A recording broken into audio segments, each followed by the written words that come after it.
Marcel. Mama. Nakusikiliza. Kusonona tuelewani, kila wakati nimeshakuelekeza. Toka kule ndani. Naona bwana. Mimi nimekuelekeza kabisa bwana. Mimi mzoefu wa kucheza mpira. Mbele hapa mnachezea vizuri tu. Naona bwana. Na katikati hapa ndio uniambie kitu.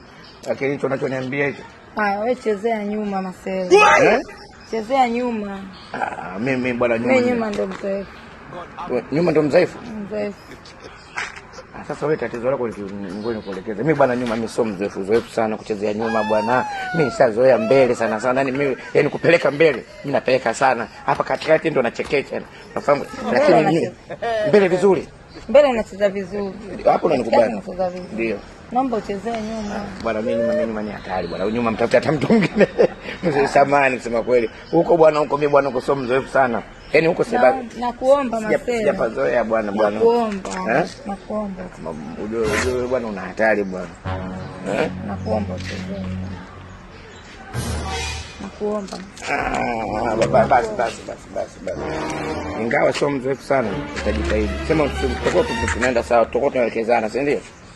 Ndio, elewa. Mimi nimekubali nyuma nachezea.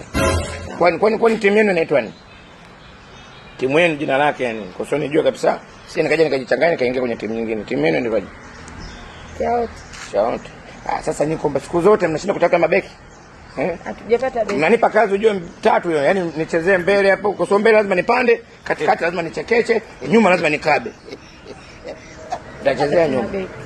Hatuna beki, tumepata beki. Sio tayari mtachezea tu nyuma. Hapo tumeelewana. Haya. Kazi kwenu nachezea mwanzo mwisho nyuma. Sawa.